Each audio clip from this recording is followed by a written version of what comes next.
No animal is so big dash the blue while.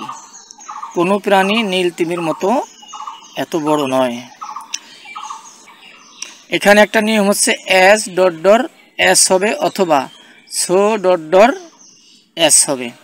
তা আমরা দেখতে পাচ্ছি এখানে ছো আছে, অতএব পরবর্তী অবশ্যই এস হবে। তাহলে no no animal is so big ড্যাশের এখানে কী হবে, আমরা এস যেটা দেখব সেটাই সঠিক। কতে আছে দেন, এটা হবে না, অর্থাৎ এস নেই। খতে আছে ফ্রম, এটাও হবে না। গতে আছে বাট, এটাও হবে না। ঘতে আছে এস, অতএব এসটা সঠিক হবে। Thanks. He speaks as if he dash a mat. এখানে একটা সূত্র আছে, as if, as though, since, if, would, that, এদের পরে কখনোই ওয়াজ হয় না, সব সময় ওয়ার হয়।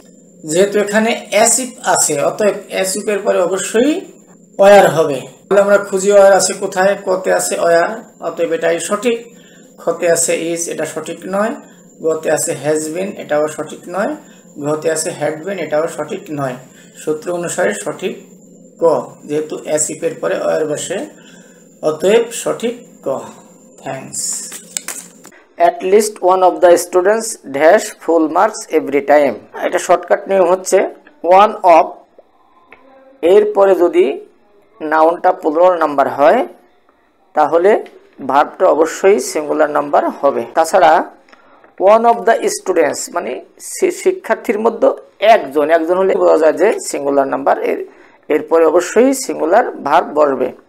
আর সিঙ্গুলার ভার্ব চেনার একটা সহজ উপায় হচ্ছে সিঙ্গুলার ভার্বের শেষে এস যোগ থাকে। কতে আছে গেট, এটা সিঙ্গুলার ভার্ব নয়, এটা হবে না। খতে আছে গেটস, এটা এস যোগ আছে, অতএব এটা সিঙ্গুলার নাম্বার, এটা সঠিক হবে। গতে আছে আর গেটিং, এটাও হবে না। ঘতে আছে হ্যাভ নট, এটাও সঠিক না, অতএব খ হচ্ছে সঠিক। Thank you.